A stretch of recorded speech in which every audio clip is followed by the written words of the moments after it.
I will be narrating the anime, Magical Girl Spec Ops. Humankind waged war against the murderous interdimensional beings known as Disses who invaded the world. Man prevailed with the help of spirits that synchronized with human girls to give them special powers. They were named Magical Girls. After the defeat of the Disses king, only 5 of these magical girls survived, so they split up to find their own path. 3 years have passed since that ordeal, and one of the surviving 5, known as Asuka, has opted for a more normal life by enrolling into high school. Sayako and Nozomi admire her during PE class for her physical abilities. The two also wonder what kind of life she lives outside of school as she's surrounded by mystery. Asuka makes her way home after school and sees a report stating that one of her ex-comrades, Mia, was spotted in Mexico City during an anti-cartel operation with the American military. Her attention is drawn to a cat mascot giving a child a free balloon, but for a moment she sees it as Disses attacking, which makes her wince. One morning Sayako and Nozomi discuss the new girl as they make their way to school. They get into an altercation with an unrefined man when he tosses his cigarette at Sayako. Asuka happens to be nearby and apprehends him swiftly when it starts to get physical.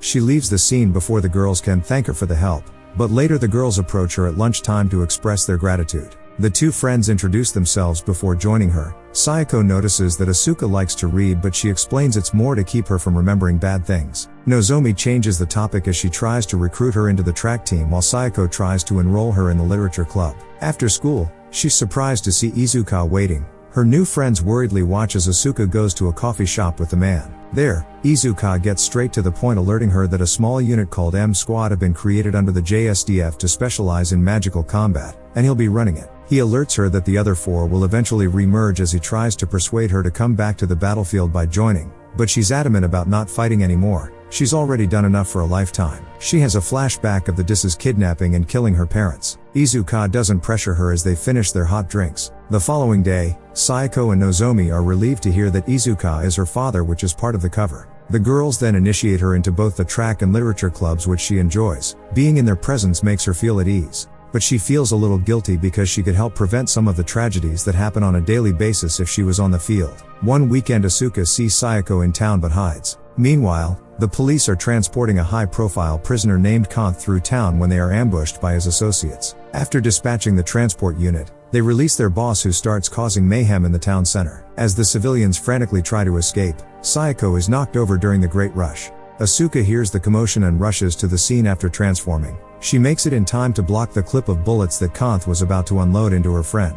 The criminal is surprised to see a magical girl and fires an explosive, but she easily blocks before quickly dispatching the attackers. Kanth gets off lightly by only losing both his legs. Meanwhile, the Babel Brigade use a drone to watch the events unfold. The boss, named Queen, sunbathes, excited to see Asuka's return. Inside, a twisted body with a face of anguish sits there cramped in a magic box. After dealing with the danger, Asuka comes home to Izuka sitting in her living room. He informs her that she should not have started a big battle on Japanese soil. She reveals that her magic disrupts people's perception, so no one should know her true identity. She alerts him that the police got to Kanth first. He'll probably be pronounced dead to strip him off his human rights so that they can aggressively get some information out of him. He tries to recruit her again, but she refuses. The following day, Sayako walks into class staring at Asuka. The magical girl worries that the perception blocking didn't work on her, but that is dispelled when Sayako greets her as normal. Nozomi rushes over and smothers her with relief that she's well. Sayako explains that she was held for questioning by the police for some time.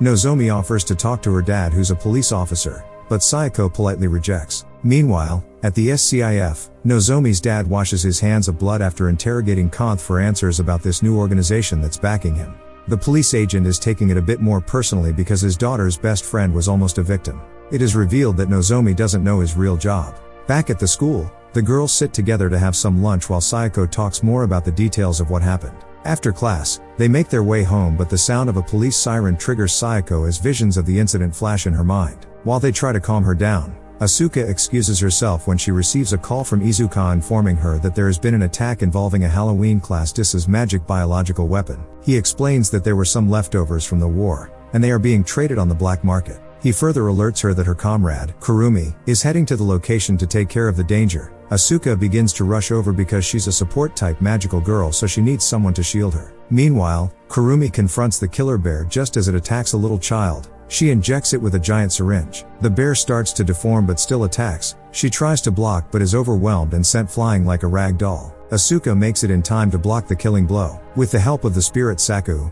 She analyzes the situation before effortlessly dispatching the bioweapon. At a different location nearby, Abigail gathers the relevant data and kills a police officer who tries to interact with her. Later that evening, it is revealed that Kurumi and Asuka are very close as they have a catch-up in a park. The following day, Kurumi also enrolls in Asuka's high school because of the increase in magical activity. Meanwhile in Mexico, Mai transforms into her magical form just before the infiltration of a cartel stronghold with her team members. She takes the lead as they navigate through the base using her vision ability that allows her to look through the walls to get a read of the room. After confirming the enemy's numbers, she fires magically imbued bullets that devours whatever it touches like Pac-Man. After clearing the room, the strike team makes their way into a basement where they find an old man tied up in a horrific state. Even the guy in the back has to cover his nose in response to the smell. Mai moves in closer to hear the numbers that he whispers. Suddenly, he is compressed in a magic box. As it gets tighter, the old guy manages to name the Babel Brigade and warns of a more terrible war. Back at high school, the four girls form a super friendship group. As they take lunch together, a group of students on another table pop some snacks to enjoy, but the magical girls think it's a threat and stand alert. On the other hand, Sayako trembles in fear as Nozomi tries to calm her down by controlling her breathing. Later on, Izuka takes Asuka to his new unit's hideout, which is disguised as a maid cafe. She's also introduced to two of the maids who are actually M Squad members. Asuka interrupts him when he starts giving the layout of the base to let him know she's still not joining, but he informs her that there has been a huge increase in magical item smuggling. Although the war is over, criminal spirits are trading magic for rare materials from Earth. They are able to modify the Halloween-class bioweapons and even make illegal magical girls with the support of an unknown organization.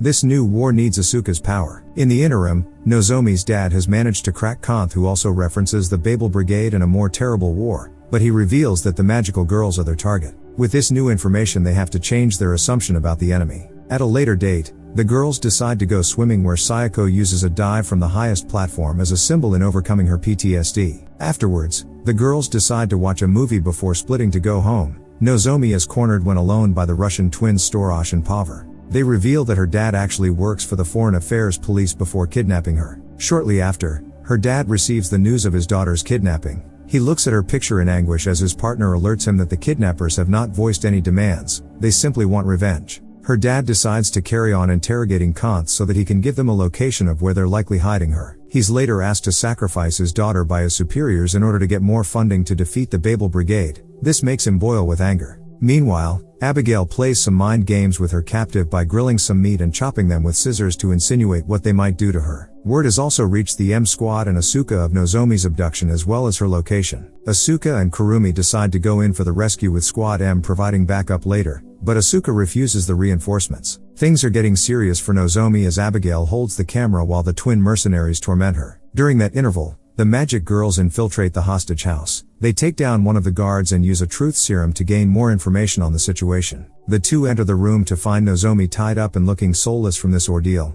Abigail offers to let her go in exchange for one of the magical girls. When they start talking back too much, she cuts one of Nozomi's hands. As their friends scream in pain, the Scissor Master demands they put their weapons down. Asuka pretends to comply but launches a coordinated surprise attack with Kurumi, which results in Abigail being pinned to a wall with a needle shot. This allows the nurse to retrieve their friend as Asuka holds the twins off with suppression fire. The magical girls escape to the roadside where Kurumi takes Nozomi to safety while Asuka carries on stalling the kidnappers. An enraged Abigail leaves Asuka to the twins while she chases down the nurse. The missionaries initially gain the upper hand with their combo attacks, but Asuka quickly turns the tides when she activates a second mode of her power, allowing her to easily defeat her two opponents in quick succession. She sends Sakau to apprehend Abigail's spirit when it tries to escape. Meanwhile, Kurumi uses her magical healing to treat all of Nozomi's injuries, even the severed arm. She calls her dad to alert him that she has been recovered safe and sound. The Scissor Master activates her magical power when she catches up to the nurse and releases two Halloween-class bioweapons. Though she loses one, they help her overwhelm Kurumi. Asuka rushes to help Kurumi after getting word from Izuka that she's engaging Abigail.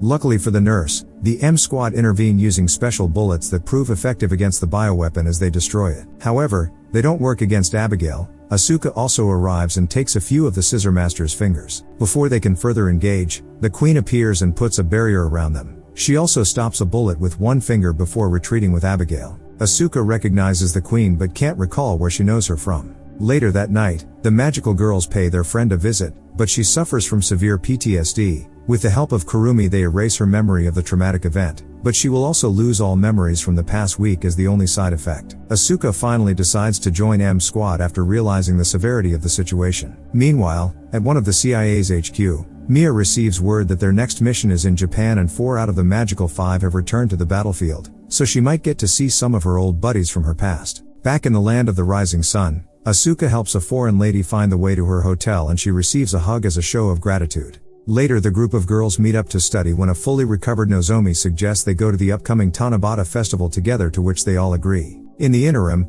Mia and her team have arrived in Japan. They review their intel, and it is revealed that the old man killed in the box in Mexico was Leonid, an American mathematician. His younger brother Jerome lives in Japan and is a retired millionaire. The CIA went to check on him using drone when he went MIA. They found him dead in the same manner as his brother. Turns out the house that Queen was chilling in was Jerome's after they killed him. The night of the festival arrives and the girls dress traditionally. They meet up with the M Squad where they have fun playing the festival games and eating. Asuka runs into the foreigner again. This time they write positive messages that are hung on a tree. The following day, Team Mia prepares to raid Jerome's place, but they don't know what to expect, so they trespass with caution. As they search the apartment, Mia comes across the magical girl's motto written in lipstick on a mirror. She's a little confused because it was only the magical girls that knew. Their attention turns to the strange smoke that suddenly fills the air. It is emitted by the foreigner, aka Sandino, a magical mercenary from Colombia. She has come to avenge her family who were killed by a US bombing raid during the Disses War. Her sentiment is noble, but she's outnumbered. They blow the floor she stands on, causing her to be crushed by the rubble. Mai finishes her off after a few words. That brings the episode to an end.